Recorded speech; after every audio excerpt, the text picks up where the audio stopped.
26th. So May 26th? No. So May 26th? No. Kolokvijum je... Ja, april gledam, ok, sorry, gledam u moj kalendar i ne razumijem zašto pogrešno stoje dani i sorry, my mistake. So colloquium is on May 26th, which is a Wednesday, and the colloquium will be live. Yeah.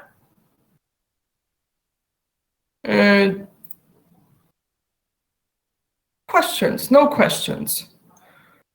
Points are up. I have sound. Okay, that's good. Luca is typing, so I have sound. That's always good to know.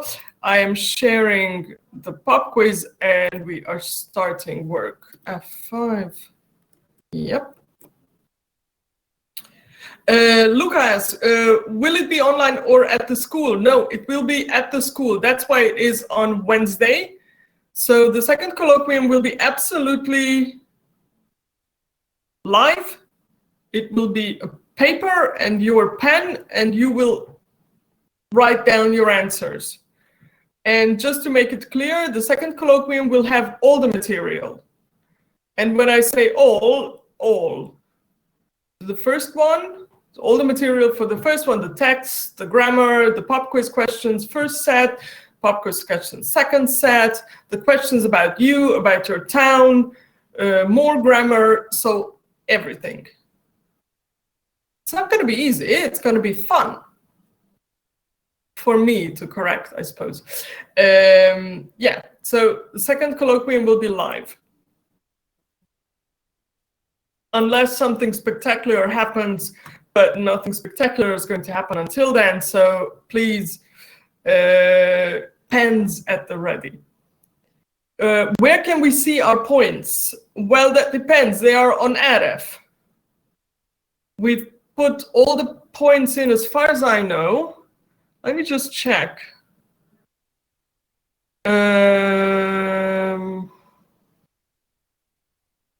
April 6th. Did you have something since April 6th? No.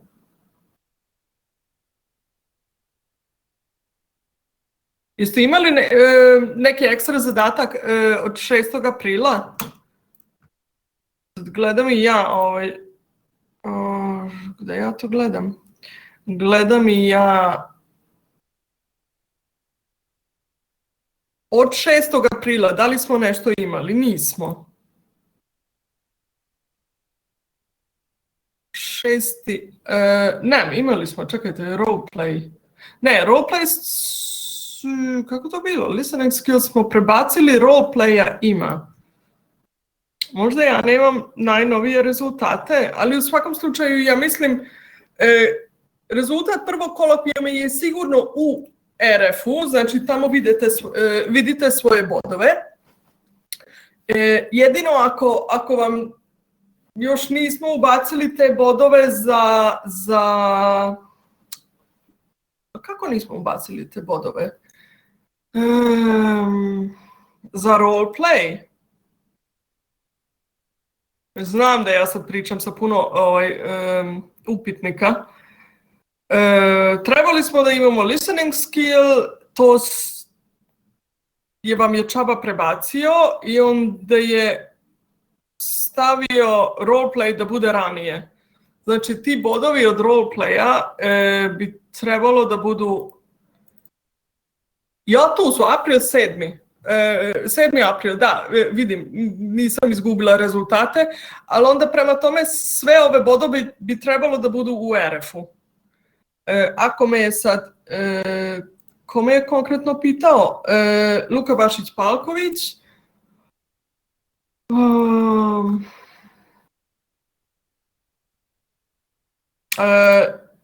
At the moment, Luca's got 24 points, so as far as I see,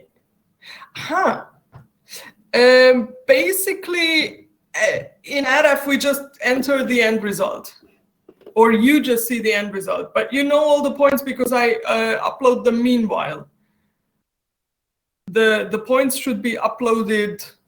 I definitely uploaded the Excel when you did the colloquium, and then since then, as far as I can tell, all you got was the points for role play, and this should be 5 points. Basically, all the people who took the trouble to do some extra tasks usually manage to do it good enough to get 3 or 4 points. That's what I gathered. Yeah, so that's the progress. And pop quiz coming up, sharing now. Share, and let me see if this turns up. Yeah, something's happening. Lovely. So this is a pop quiz set 3, and then you will have another. Today we'll have 3 and 4, and I will upload them both, all the questions as I usually do. Let's get started. Right. So, because we like geometry, we want a pyramid, and we're looking for the apex. Where is it? It's a question for you, not for me. I actually do know the answer. Where's the apex? At the top, the top, the top. Yeah. Okay. We know that. That's the apex. And basically, we have a couple of words that mean the top of a mountain or a pyramid shape. One's the peak, used for mountains as well. Vertex and apex. These are words that mean the same thing. Good. Since we're on mathematics and geometry, what's this? 2r times p. Come on, you like mathematics. For some reason, that's why you are here, I guess. And we have, okay, Marco, I need you to be more specific. What about the circle?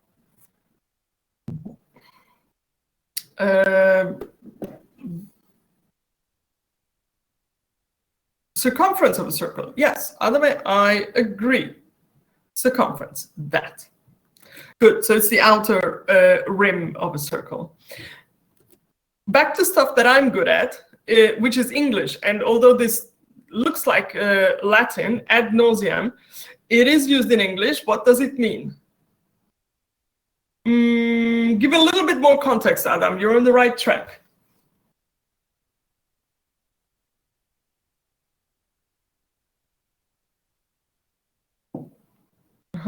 Adam knows. Meanwhile, I'll just save and okay, that's saved. Screen save.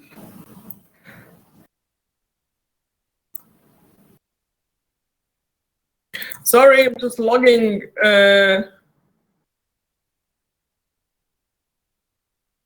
Okay. Logging that I've got the class. Constantly using the same argument. Well, yeah. The whole point is, yes, it is repeatedly, and yes, we may use the same argument, but the point is, I am absolutely sick of it. So the expression ad nauseam means you've heard it so often that you're sick of it. Pretty much like when I tell you the colloquium is coming up, you should prepare, and all you want to do is, oh, shut up. I know, but it's my job to keep saying it. Ad nauseam, nausea in English means that you are feeling like you're going to throw up. Referring to something that's been done, repeated so often, it's annoying. There you go. Always the same thing. Good. Back to stuff that you're good at. What are the most defining products? ABB, Kuka, Fanuc.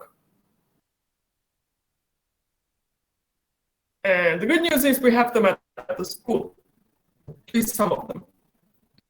No? Anybody? Everybody? Somebody? Yeah. Danilo, give me what kind of robots? The kind that make me coffee?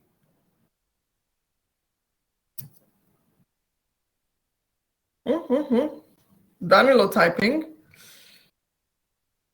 Advanced movement precision. Yeah. Okay, robots for production, yes. I mean, yes, everything, Danilo, what you said is correct.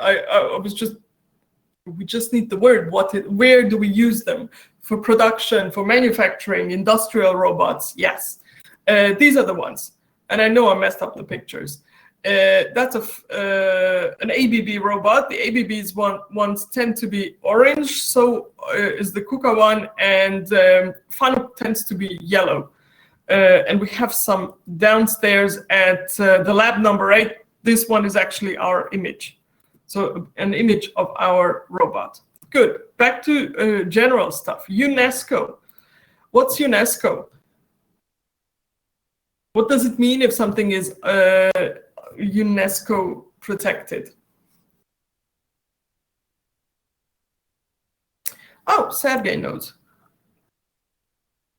Sergey says it's the monuments of the world. Yes.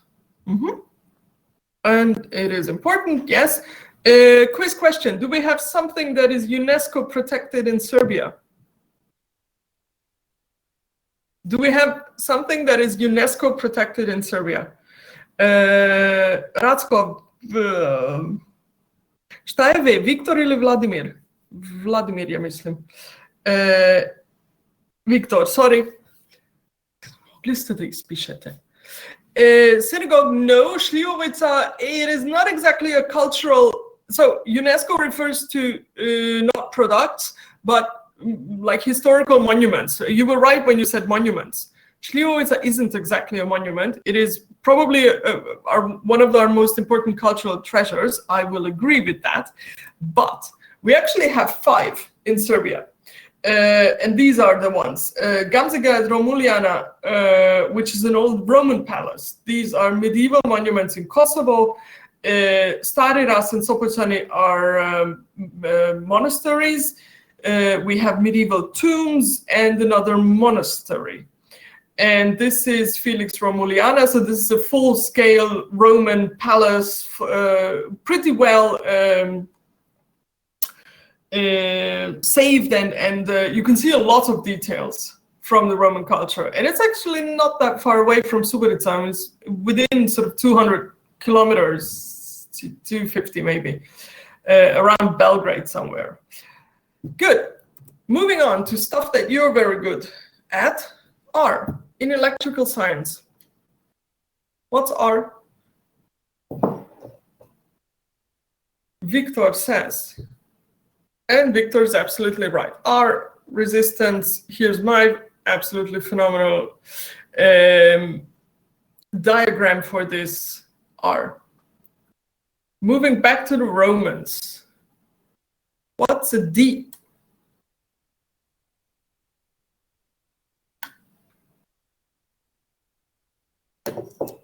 Oh, come on, you can't be good at electrical science and not know Roman numbers. What's a D? Answers coming up. Luca, Sergey. Absolutely. Marco joined the crowd. Hi there. Yep.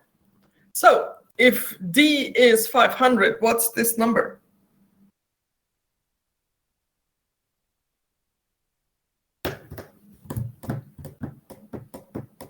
Countdown, countdown, countdown. What's the number in New York?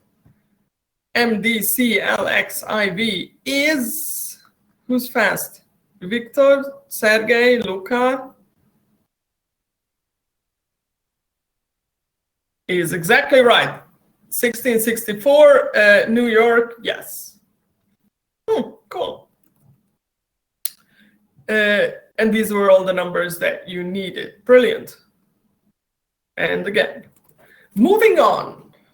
Who is this lady? Her name's Ada Lovelace. Absolutely correct. Yes, 20 points for Victor. Do we know her name? And I'll show her to you. That's Ada Lovelace.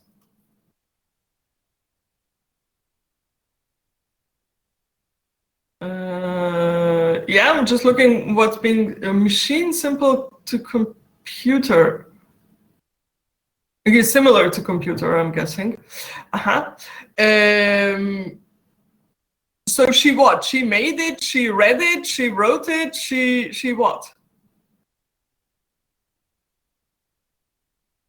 Yeah, Google information coming up, good. Sergey, pretty close. She didn't make it. Actually, she was cooperating with this gentleman on the right-hand side. This is Charles Babbage. He created something called the analytical engine, which is a simple form of computer.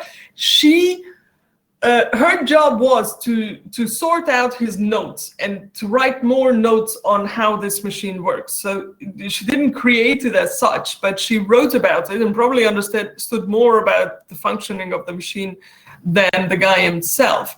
She was the daughter of George Gordon Byron, Lord Byron, who was an English poet.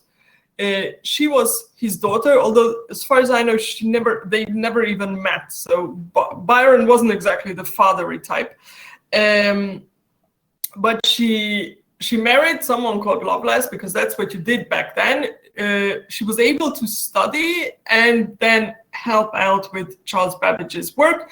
And she does feature as the first computer programmer as such. You can see this, which looks like a card with holes in it. This card, and this is the analytical engine you are looking at, this card featured here on basically in the middle of the screen. I don't know if you can see my computer mouse moving, no idea. But basically this is where these cards featured. Here you have a description of how the CPU, the central wheel worked.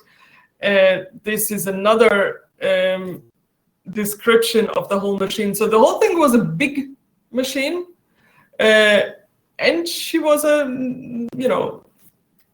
brilliant lady for understanding it. And this was in the 18th century when you didn't usually do it. So back to stuff we know. In for a penny, in for a pound. What does it mean in English?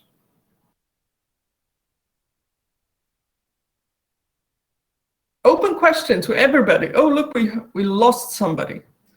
25. 25 students, 24 students to answer. What does it mean in for a penny, in for a pound? Adam.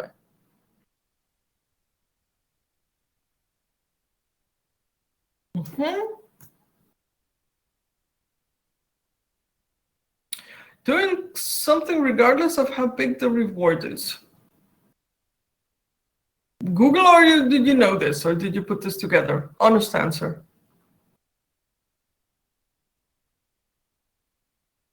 Adam, honest answer? Yeah, nice. Victor says all in. That's sort of possibly closer. So basically, if you've decided to do something, then you do it with all you've got. Do it 100%. So don't just sort of half-heartedly, yeah, I could do it, but maybe not, but maybe just a little bit. That's sort of if you're gonna bet. On the left-hand side, you see ziplining.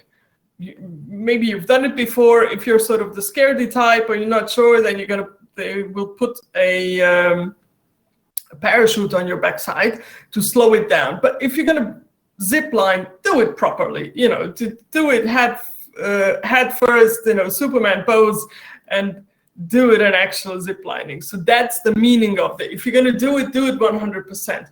If you came here to the college, well, now you're here. You might as well put all your energy into it and learn and get everything out of the college that you can to make it work for you. Learn, use the college for your advances.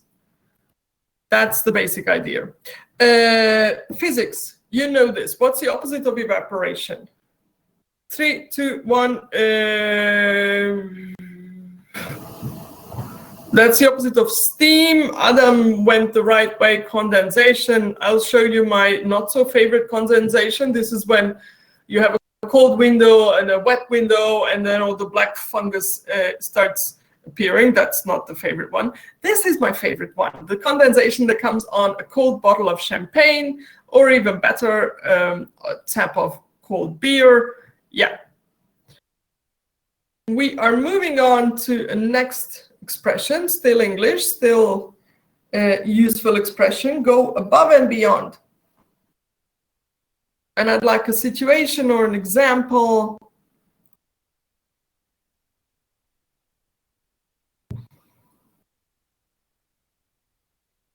I have multiple users. Lovely. Multiple users say, get over the limit. Do something to get literally nothing. Exceed your expectations. Okay, well, the combined meaning of the three, I'm actually happy with that. You all know what the necessary requirements are, but then sometimes, don't just go for the necessary, go 10% more. Somebody will notice, somebody will see it, somebody will say, oh, he went above and beyond. Exceed your expectations, exceed others' expectations. If you do that, you don't do it for money. You don't do it because somebody promised you higher wages. So as Adam says, if you do that, you do it because you want to. My quote just comes from Larry Page, and always deliver more than expected. But generally, in a job environment, in a job situation, people, your colleagues and your employers, will always know who is the person who gives the minimum necessary amount to get the job done, but who is the one who will do, one more, one better, who is the one who will, without complaint, you can count on them to go above and beyond. It's not bad to be the person to go above and beyond. But we go back to the next mechanical question, really. Do we understand the question, who can be credited with? Can you give me a good explanation or translation with credited, to be credited with? What's this?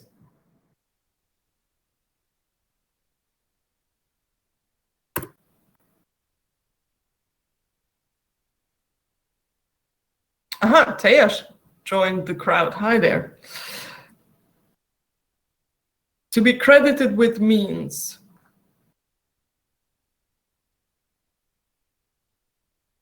Nope.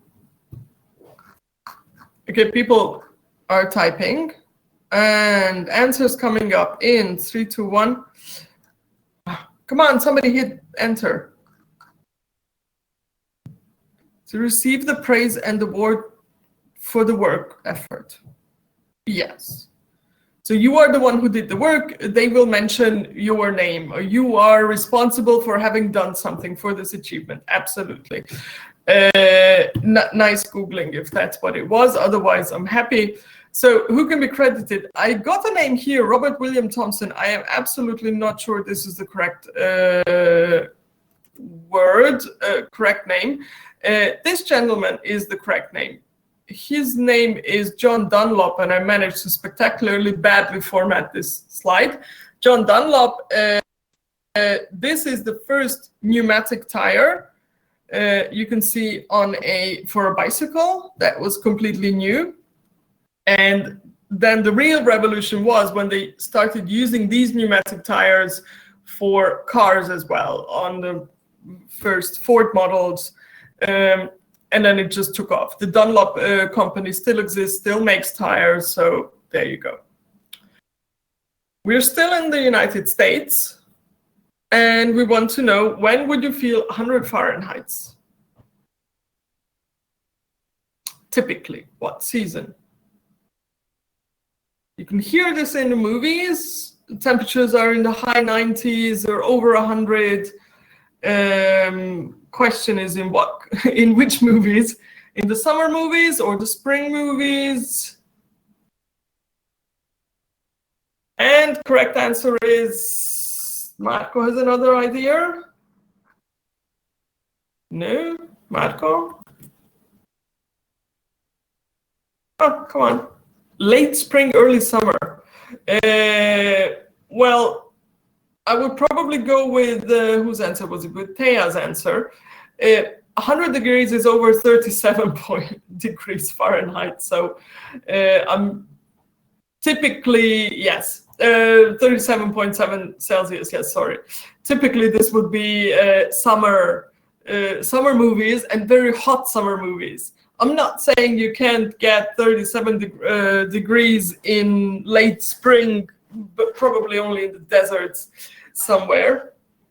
But typically, sort of in movies, you get in the 90s, that's around 32-3 degrees, 100 is 37, so these are the summer temperatures. We're still with Google, new topic. Google is 100 zeros, a very large number. Yes, it is 10 to the power of 100, so it's a very large number, and basically the inspiration of the name Google, which sounded a little bit like this, a little bit unknown, but not exactly the word.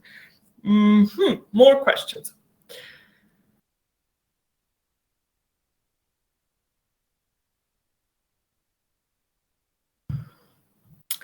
There you go, the question. You can lead the horse to water, but you can't make him drink. You can help someone, but not do his job. I don't want to do his job.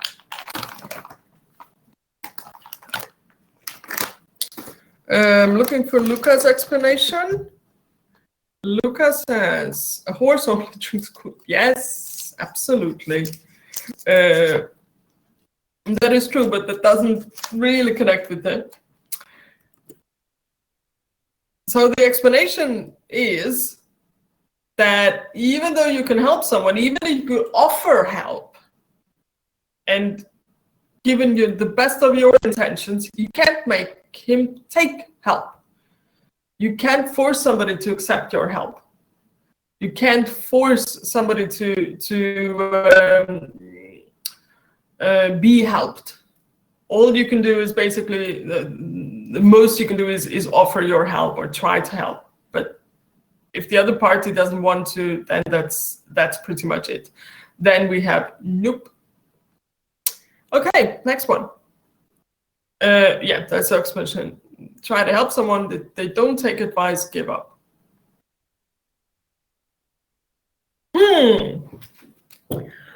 First question, has anyone ever seen this name? Al-Khwarizmi.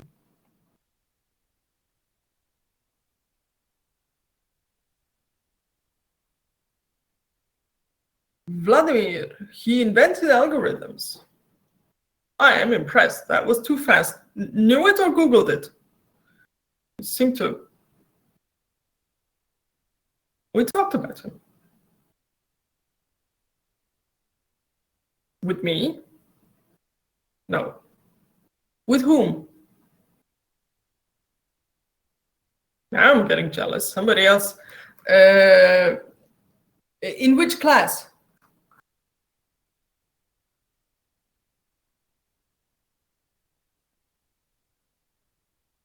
Ah, cool. Okay, I am impressed. So instead, I can show you the gentleman. This is Khwarizmi, Al-Khwarizmi. We are in Persia. We are in somewhere in the 8th, 9th century. Persia is today's Uzbekistan, so very much in between Europe and Asia. This is the statue in his town, and that's pretty much a summary of what the guy is famous for. He wrote a book called The Compendious Book on Calculation by Completion and Balancing. He gave us two words. One is algebra, which we still use, and the other one is algorithm, which I managed to misspell. I'm sorry about that. But what I can do is I'll play you a video, and this is going to take around 8 minutes, so lean back and enjoy, where you can see basically, in a documentary, somebody explains much better than I why this person is absolutely. So his contribution to early mathematics makes most of the science possible that we do today. Yeah, share this video.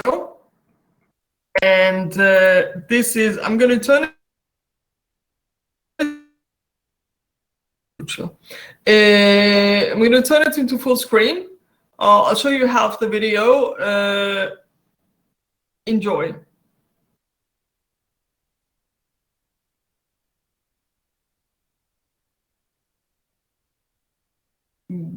You can't blame everything on dead Persian scientists from the 8th century, Victor.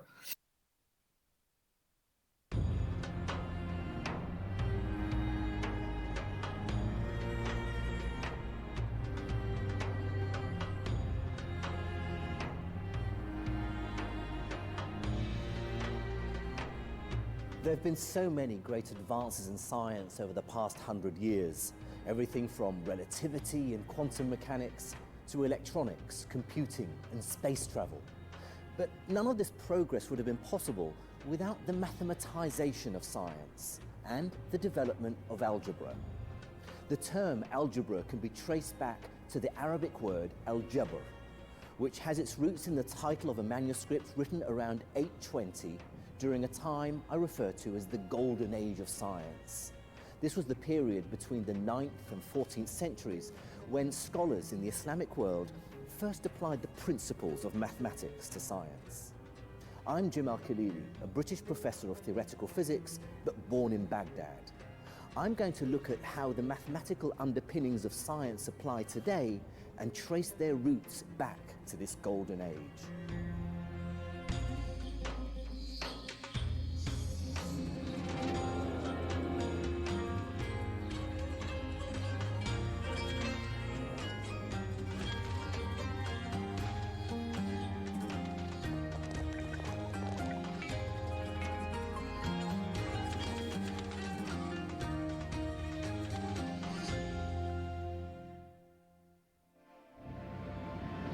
Aviation is one of the most remarkable achievements of modern science. And in order to be sure that the planes we build stay in the sky, we've needed to master the mathematics of flight. This is Wing Commander Andy Green, who's a jet pilot and a mathematician. Okay, we are straight, ready to go. And you have a mathematics background, so you understand more than most the mathematics involved in aviation, in flying. Absolutely. It is a great way to be able to understand how to fly an aeroplane, to understand the dynamics of what's actually going on in the aircraft, because I can actually dig into the equations and understand the science behind it. The mathematics that I'm interested in is something called a quadratic equation, a square equation, the unknown quantity x times itself. That square law equation, the essential basic quadratic, is fundamental to how much lift an aeroplane can generate, how fast it needs to fly. It is the basis of all aviation. It's actually not as complicated as many people might think. If we think about lift, and there are some various constants, and then there's half rho v squared. So it looks complicated with lots of symbols, but if you bracket all this, all it's saying is lift is some number times the square of the velocity. Very simply, if you go twice as fast, v squared, you will get 4 times as much lift. Which is why aerobatic airplanes are powerful. They need to fly fast to do those very crisp, very precise maneuvers. If you want, for instance, to roll the aeroplane, then if you double the speed, you will roll 4 times as fast. 75 knots, we're going to on a roll now. 1, 2, 3, 4, 5, a little over 5 seconds. When Andy increases his speed v to twice as fast, because the lift depends on v squared, there's 4 times as much lift, so he can roll the plane 4 times as fast. So that's 150 knots, rolling left now. Just over 1 second.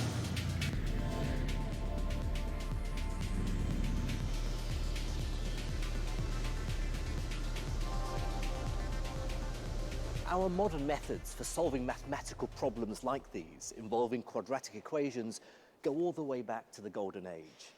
In fact, to the wonderfully titled book, Al-Kitab al-Mukhtasar fi Hisab al-Jabr wal-Muqabala, which translates as the compendious book on calculation by completion and balancing. It was written by the 9th century Persian mathematician Al-Khwarizmi.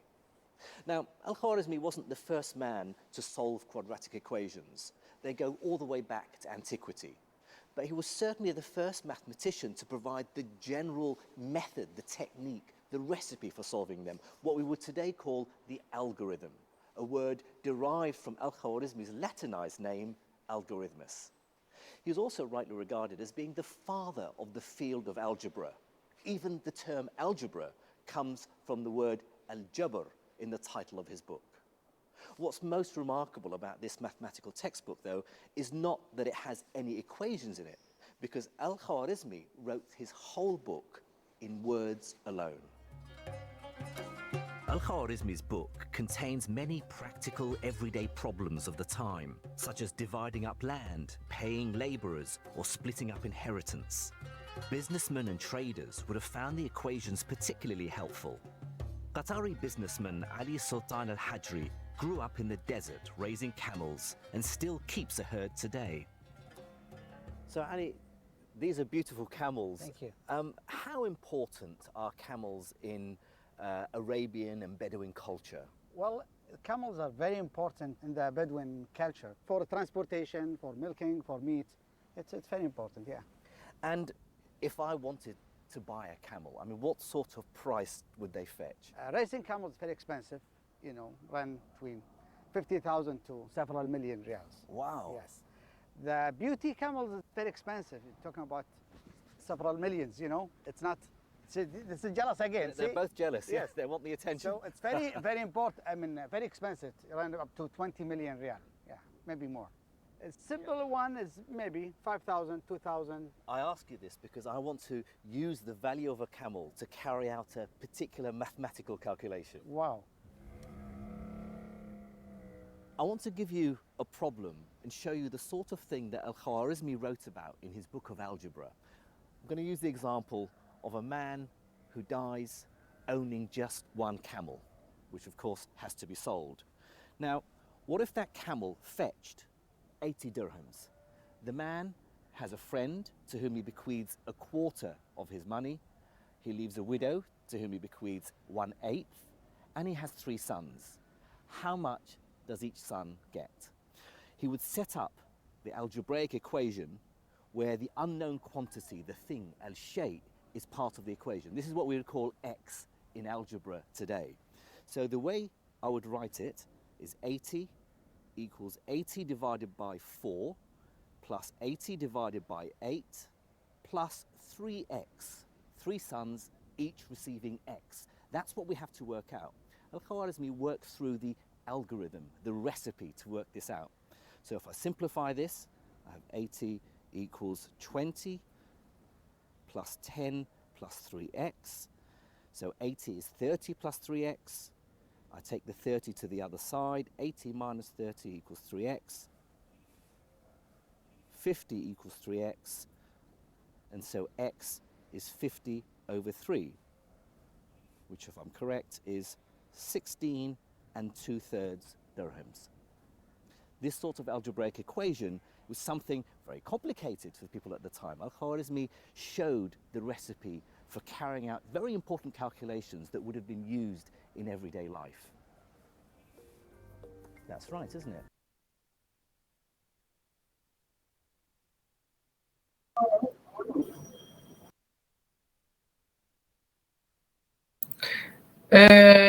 So much for camels and algebra.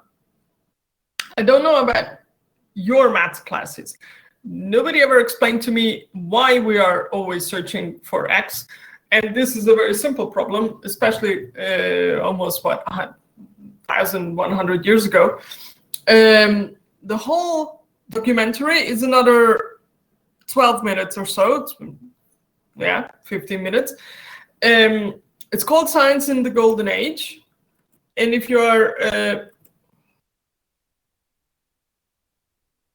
putting back the slides. If you have 25 minutes to spend, it is a very informational video. It's a whole series of videos led by this theoretical physicist. It explains simple concepts that we use today in physics, in engineering, if you like, where they all started off from. It is a lot more interesting than some of the classes at our college, definitely more interesting than some of my physics classes and maths classes back in high school. So if you have a couple of minutes, well worth watching. And anyways, who is going to show you something cooler than being a fighter jet pilot than a mathematician fighter jet pilot? I mean, come on. Good, moving on. Al-Khwarizmi. We have a gentleman called Eötvös Loránd. Is anybody familiar with the name? The good news is he's out here on my wall, on the wall of scientists, on the first floor. And I know you don't spend too much time at college, but still you should check out this wall. Eötvös Loránd is a physicist, was a physicist. We are talking 18th century. Officially he's called Báró Eötvös Loránd, Baron Roland von Eötvös. He's a Hungarian. You could guess that by all the Ö's. He was active in the field of physics, and he's most noted for, and still his theories are used on how to best find resources in the ground, natural resources, coal and oil. This is what's called a torsion balance. This is his invention. This is what he perfected, and I have absolutely no idea how it works, so don't even get me started on that. But in terms of physics, one of the greatest Hungarian scientists.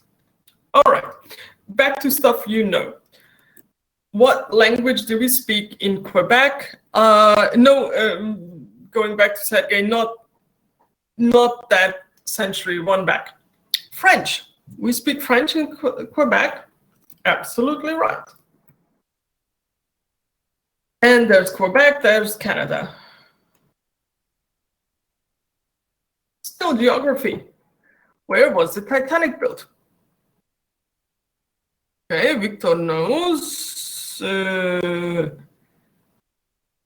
me wait for another answer before I say yes or no.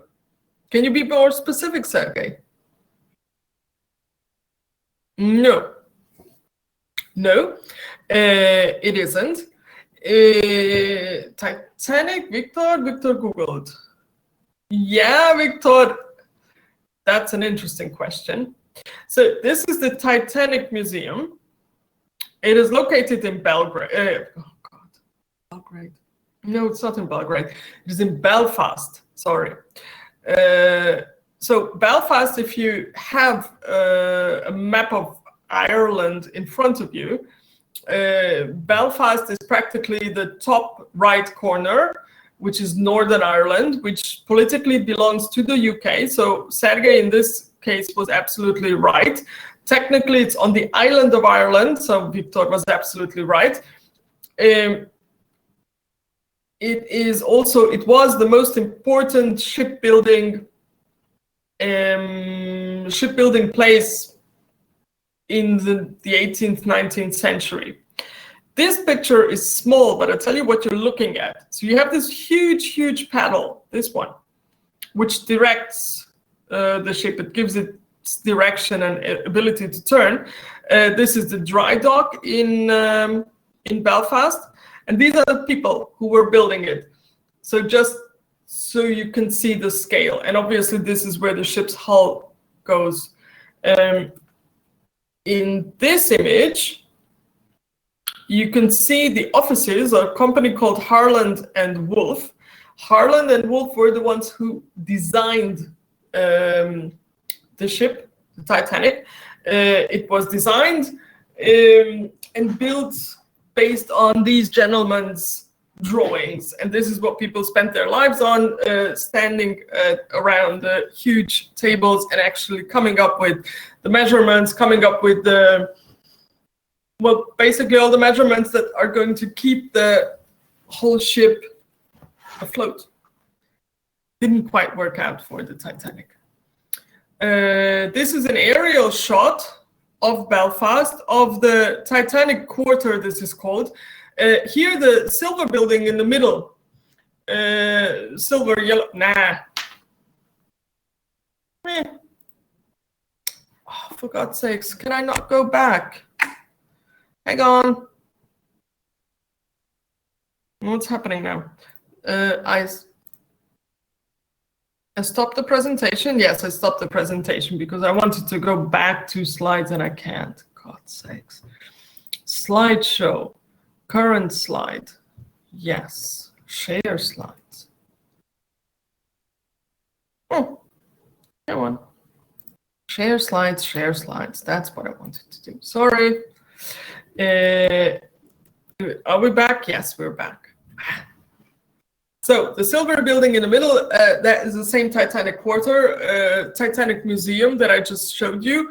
And these on the left and the right-hand side, you have 2 huge yellowish cranes. They are cranes used up until the 1980s in Belfast, when shipbuilding was the biggest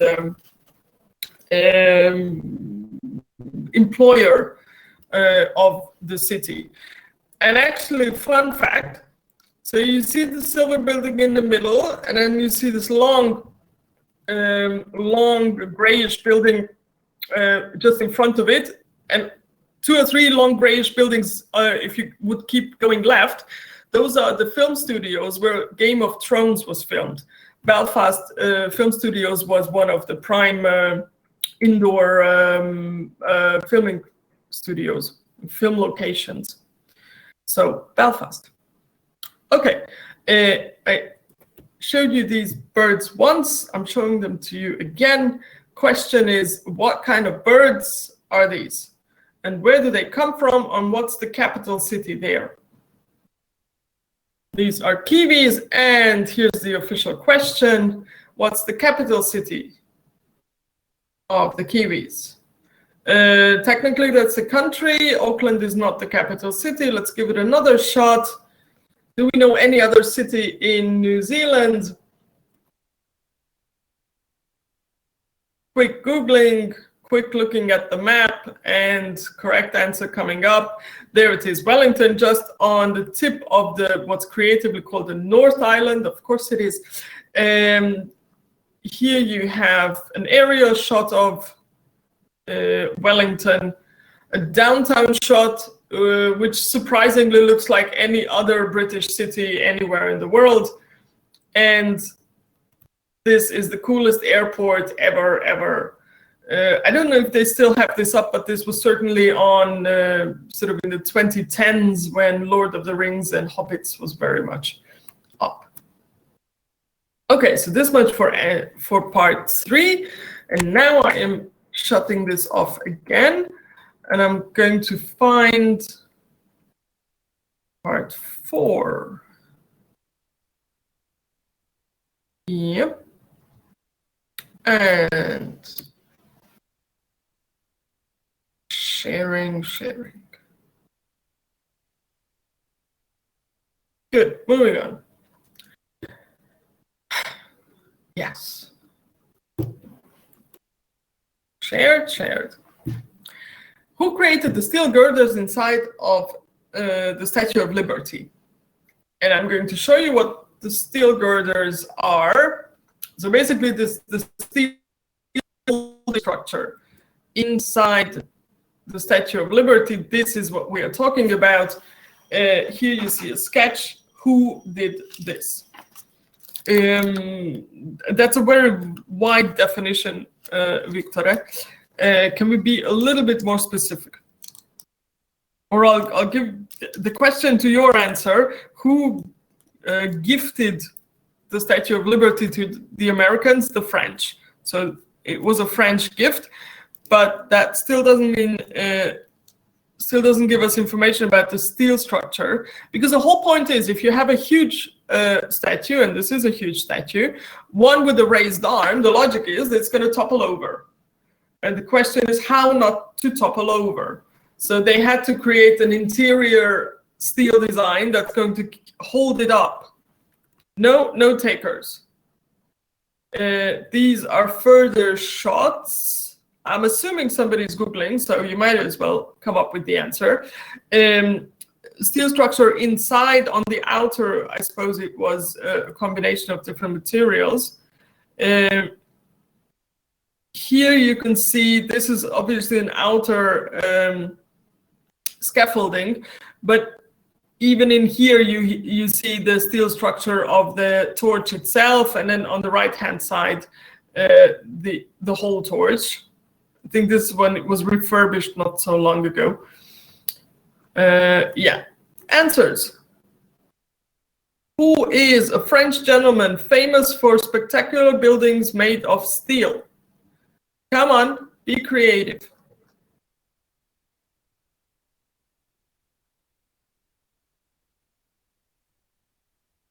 Come on, what happened? Google shut down? Do some Googling, come on.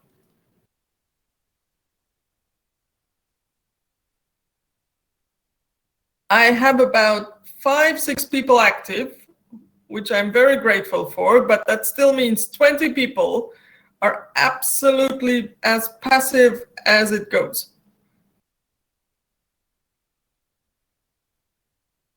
And Sergey brought us the name of the designer of the Statue of Liberty. Absolutely, he drew the Statue of Liberty.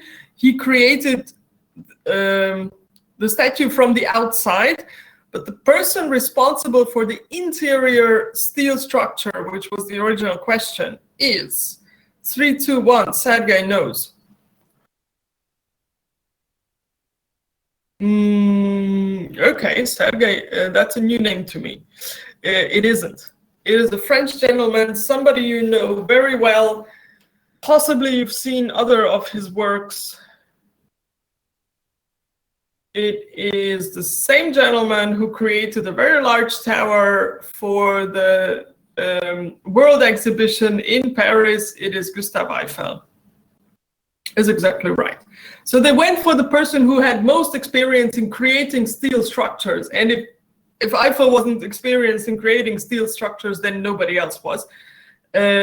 His specialty was how to put up a large steel building or steel structure.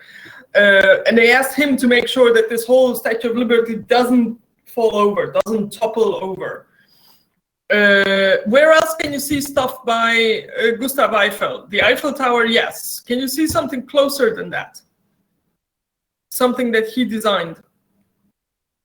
Does anyone know? Does anyone care? Does anybody hear me? I'm starting to sound like a Pink Floyd record.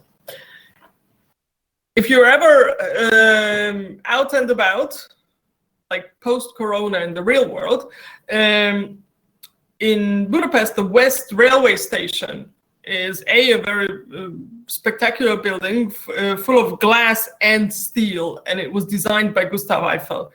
So steel is very much up with his,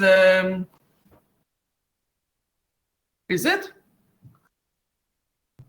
Eiffel designed the bridge in Zrenjanin. Okay.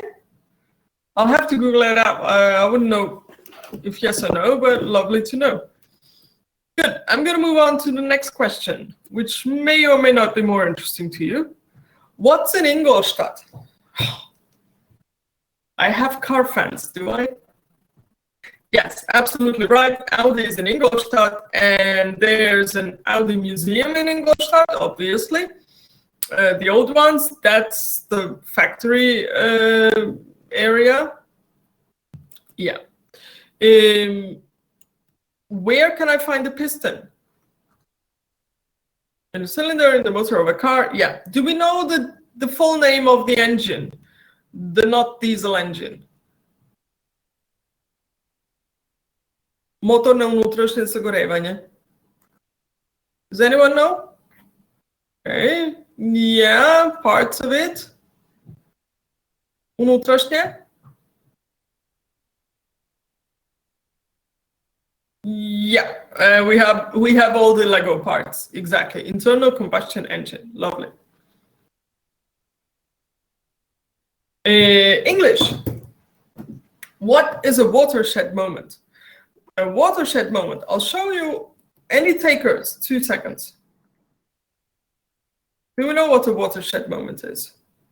There might as well be a song about this. I don't know. It wasn't what I was thinking of. No. That's a watershed. So what you are looking at here is basically a mountain range, and basically the whole mountain range ends in a valley. That's what usually happens. And all the rain, snow, whatever comes down in the form of water from the sky, at some point on this dividing line, on the yellow line, will flow down into this valley as opposed to any other valley on the other side. So this is called a watershed, meaning an area that collects all the water into a single stream, into a river that ends up in a sea at some point. That's a watershed. So it is an area where all the water is collected and it all goes into one direction. Now, because I don't want to talk about geographical features, I want to talk about real life. A watershed moment is a moment, like a day or a time or a moment, when somewhere in your lives you realize that maybe coming to Wörthersche wouldn't be such a bad move. And then you first thought about it, and at some point this thought turned into a decision, and after this decision was there in your head, I'm guessing nobody started studying biology just out of fun, because in your heads you decided that your future would be the entrance exam to come to Wörthersche, and all the other studying you did was directed in this direction. So you studied a little bit of math, some informatics, depending on who did which entrance exam. So that moment when you decided that maybe Wörthersche was a good idea was your watershed moment. And from then on, most of your decisions, if you're not from Subotica, you rented an apartment, or you got a place in the dorm, not any dorm, but the one in Subotica. So everything led up to you being here in my class. That's the idea of a watershed moment. It's like a turning point, a dividing point from which things will never be the same. Sounds a little bit dramatic, but basically, once you've made this decision to come to Subotica, to Wörthersche, then you didn't do any other planning, or not primarily, I'm guessing. Good. Going back to stuff you know. What's Stan Lee's profession? And you know this. Please don't prove me wrong on this. Yoo-hoo, Stan Lee. Stan Lee fans. Yep, Marco's got the right answer. This is a Spider-Man poster with Stan Lee's original signature. They gave him posters to sign by the hundreds. Stan Lee on the right. On the left, you have Jack Kirby, his co-author, and this is obviously our famous cameo moments. We're moving on to a different city. We're moving on to Billund. What's the company in Billund? Does somebody know? Oh, Victor knows. And I'll show you the company. So this is the company headquarters in Billund with a Lego piece on top. And then you walk into the atrium, basically, the entrance, and then you have a whole Lego figure. I mean, it doesn't really get any cooler than that. So, Billund. Still, with geography and general cultural knowledge. These people, Frank Lloyd Wright, Frank Gehry, Zaha Hadid, and Renzo Piano, who are these people? What are they famous for? Somebody started typing. Do we have takers? Do we know? Do we want to know? Yes. No, no, no, nobody Googles. Come on.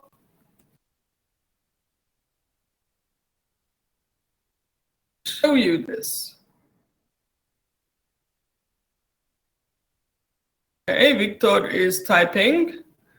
All the other 25 people are laying back and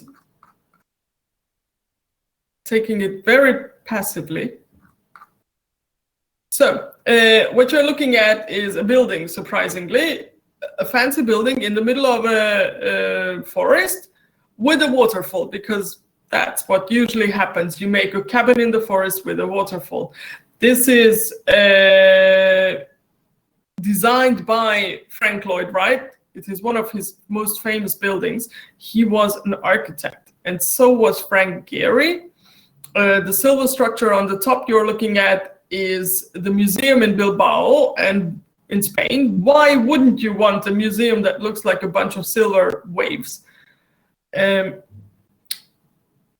This thing is a concert hall. It is in, I think, Tajikistan, but don't quote me on this. It was designed by Zaha Hadid, who was a female Iranian world-class architect, only followed by Renzo Piano's The Shard, which is this large structure. This is the largest building, tallest building currently in London.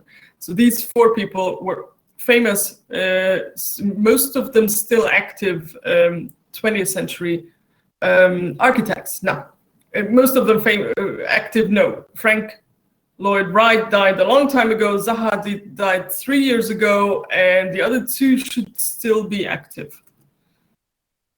Now then, here's my question. What does an automatic teller machine do? And the good news is you know the answer, and the better news is you use this machine. Vladimir knows. It is the ATM, and it does what?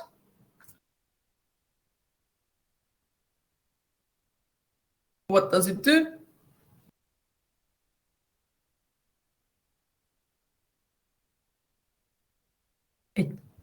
It pays, yes, it gives out money. That is what you do. The word tell in the teller machine, so in this word, the word tell is when you go 1, 2, 3, 4, 5, 6, 28, 29, 30, and so on. You tell the money. The person you usually meet in the bank, the one that is sitting now behind the glass window, when you go, could you please perform a transaction for me on my bank account? She is or he is a bank teller, somebody who goes counting money. That was the original job. So bank telling, and that's where the ATM comes from. Okay. Because we talked a lot about math today, you're really good at it, so you might as well know this. How much is 6 to the power of 3?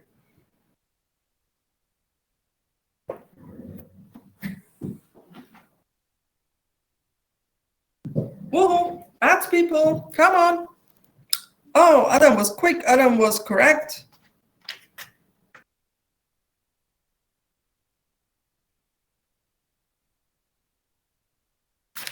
I'm trying to figure out. Yep, that's the one. Good. Pascal, you're science people, so you know this.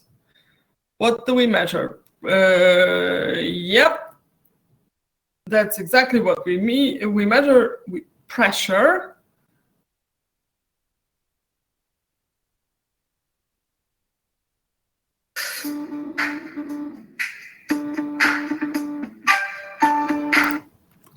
That pressure, under pressure. Good, still maths. We want another formula. R squared P times H. Adam gave us the easiest of answers, not exactly the most correct one.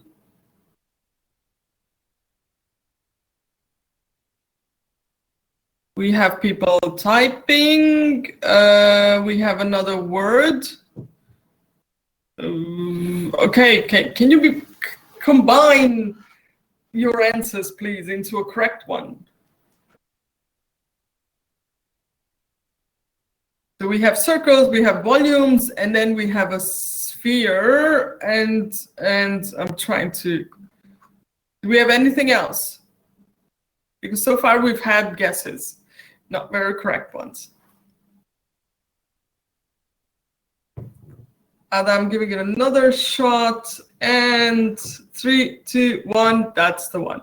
So the circle idea was correct because you have a circle, but then you also have depth. So you would have something like not just this side of my coffee, that side of my coffee cup, but you have the height. So you will have the whole of the coffee cup, an empty one, might I say. There you go, a volume of a cylinder. You knew this in maths. Otherwise, you wouldn't have gotten here. Times the height. Right. Job market, and this is a useful question just for a change. What are incentives? What's an incentive? A reason to buy something. On a job market, a reason to buy something, huh? I'm trying to follow your logic, not very good at it. What's an incentive to me if I am an employee? I work at a company and I get an incentive. What's that? Good points. What do I get if I get incentives?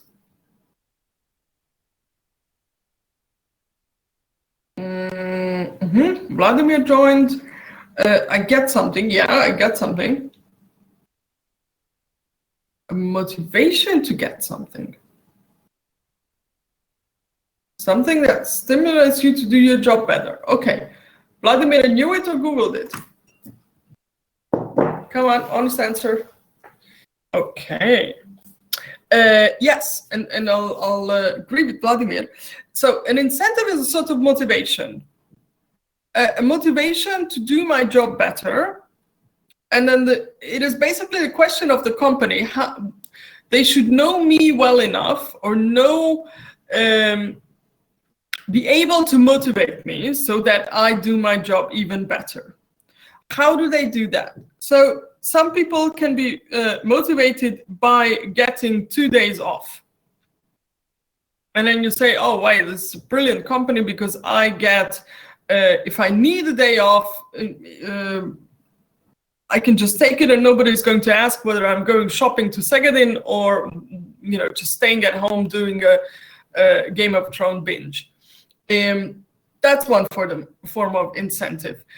If I work in a PR job where I have to, you know, present the company, show up for interviews with new clients, you know, be really the face of the company, if you like, you know, be elegant, be ready. Maybe I get a certain budget for buying clothes so that they make sure that I always have a nice cut suit or, you know, whatever they need, whatever I need to be able to present the company as needed.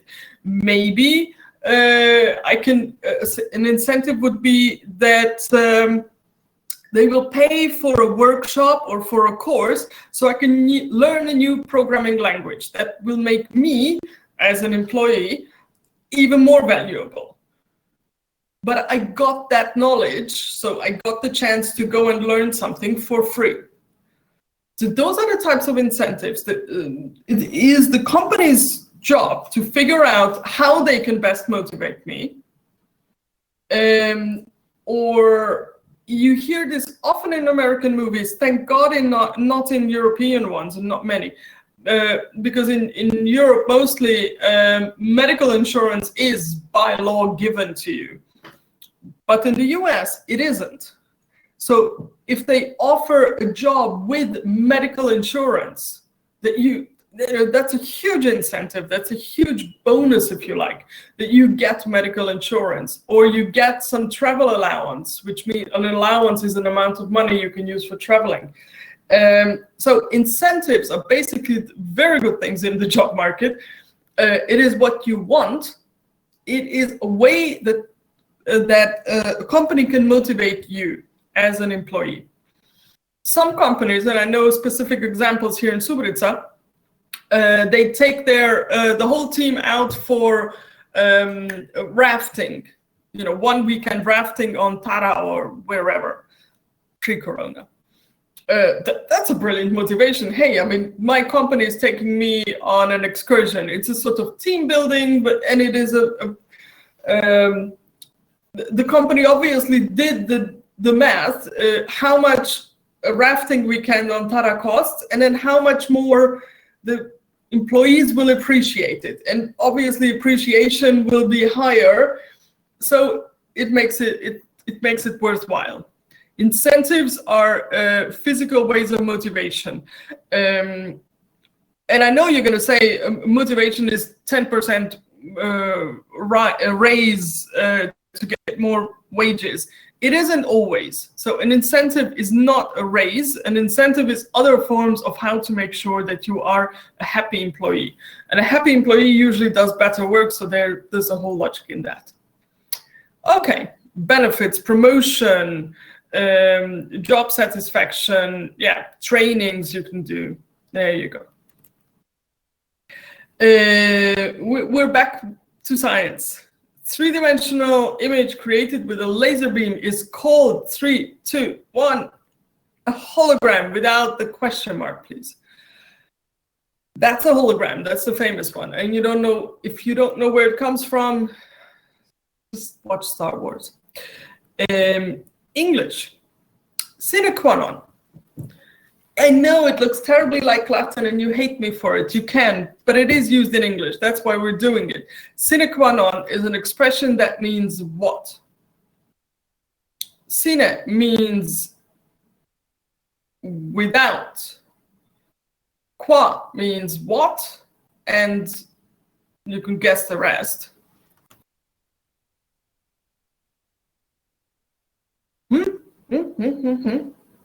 Sine qua non, the things without which life is not worth living. What's sine qua non? For the college, a sine qua non is the entrance exam. So you cannot be a student if you haven't passed the entrance exam, full stop. That's what happened to every one of you. You passed the entrance exam. That's one thing. If you are looking for a job, and you will in 1 or 2 years, sine qua non could be that at my new job, are they going to give me a work computer or a work laptop? Because I don't really have one, and I only want to take a job where they will give me a work computer or work laptop. That could be a sine qua non. Sine qua non could be, I will only take a job that is in a 50-mile radius. So you are not ready to travel daily or to move to Novi Sad, for example. So for the job to be local, within the city or within a 50-mile radius, whatever, would be your sine qua non. Something without which you can't imagine the situation. That's a sine qua non. If you ask me personally, I will say a sine qua non is a good team at the job. If I don't have a good team, a good group of people that I can work with, that would be a very bad situation for me. So these are this is the context in which you use sine qua non. And yes, it's used in English. Context. Which scientist is associated with Idvor? Does anyone know where Idvor is? Has anyone been to Idvor?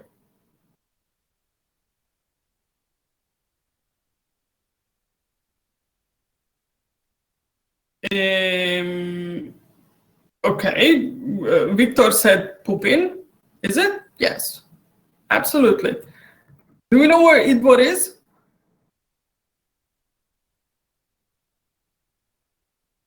It is, yeah, sort of the tail end of Banat. So not exactly a metropolis where you would expect scientists of Pupin's scope to come from. But yes, Pupin came from Idvor. He grew up there.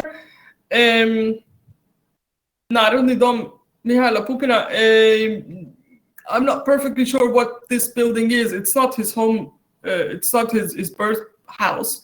But apparently that's also one you can visit in Idvor. I myself haven't been, unfortunately, but I should.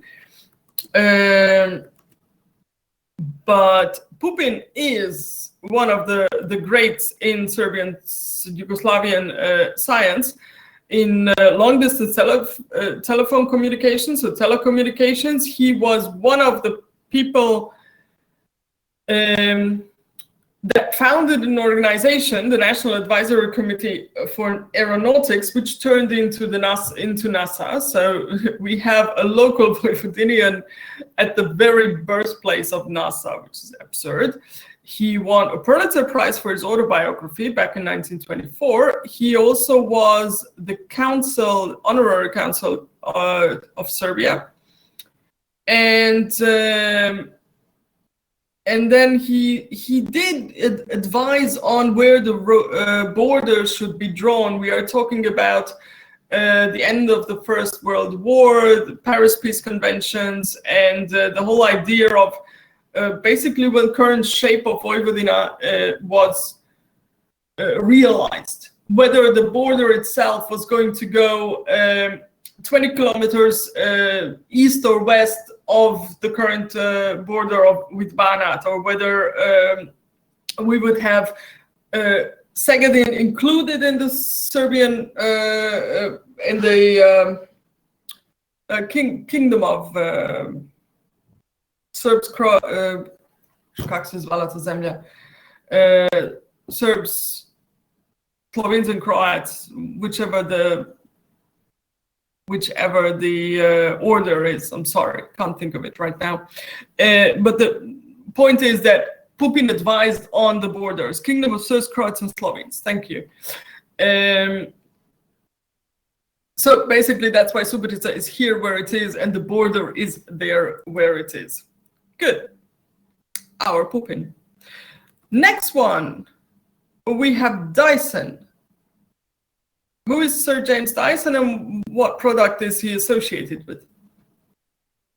Not the borders of the Kingdom of Serbs, Croats, and Slovenes. Dyson. Nobody used the Dyson before? I have. At some point. What product? Come on, Google it up, please. Oh, Thea is back. Absolutely. And if you want to know what a typical vacuum cleaner looks like, that's a typical vacuum cleaner. You hold it up like on one finger like this. Yes, he was always on the forefront of designing very fancy vacuum cleaners. And also, do we know what these are? Quite trendy now. No, no takers. No, I keep losing people. We're down to 23. These are fans, like ventilator fans, to make the air cooler. I mean, it's exactly like something you could buy at Buvjak, isn't it? We're still at fans. What do you measure by the Beaufort scale?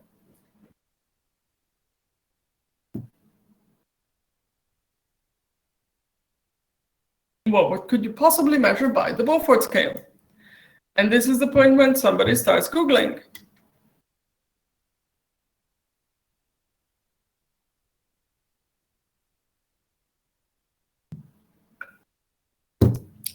Victor's a good Googler.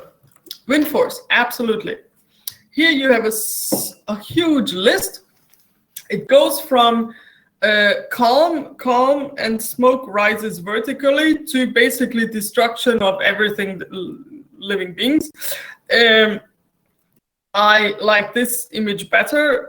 Here you have smoke rises vertically, so the smoke goes up without any wind, and then you have on the last picture a cow flying, because that's what usually happens, especially if you watch the Twister movie from back in the 90s.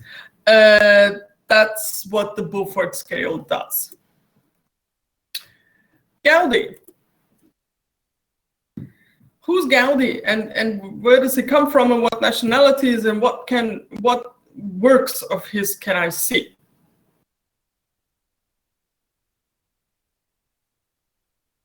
And I would seriously love it if somebody had seen some of his original stuff. He is not Italian.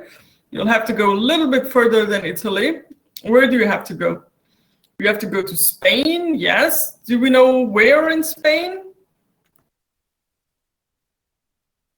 No, we're not quite sure where in Spain. This is one of his most famous, coordinate? Okay, don't know what that refers to.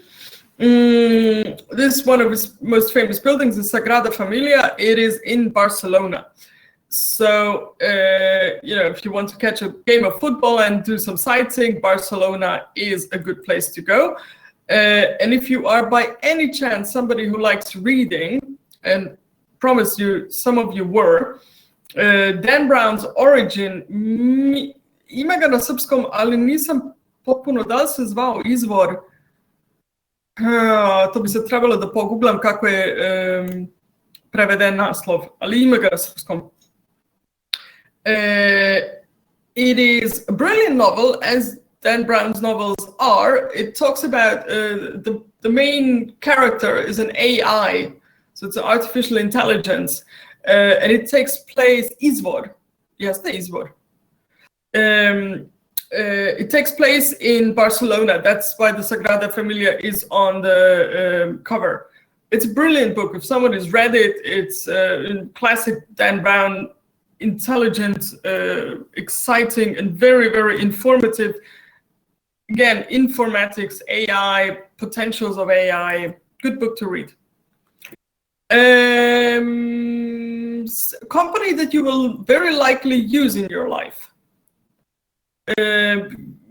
More specific, a postal service, a package service, yes, a delivery service. Those are the yellow guys with the red letters. DHL, yes.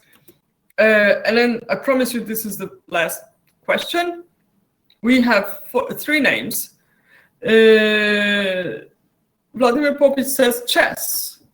Well, technically you say cheese, but yes. These are chess players, absolutely. Judith Polgár is a Hungarian chess player. Do we know this moment? Anybody into chess and chess history? No, waiting for answers. This is waiting for Victor to type.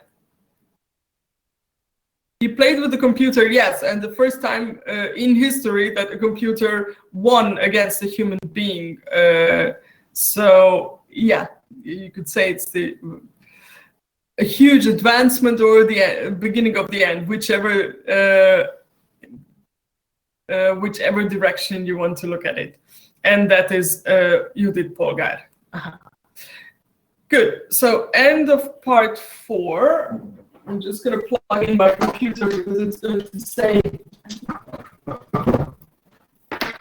it's going to turn off before my class ends. No. Well, good. End of part 4. Turn off, turn me back on. What's going to happen? I'm going to upload these questions as I usually have. You will have them, study them. Next week, I will not see you. So what I can say is I wish you a very good weekend. Hopefully the weather will play along and we will have some sort of fairly decent May the 1st and Easter weather. Enjoy the time with your friends and family. Don't think of the college for a couple of days.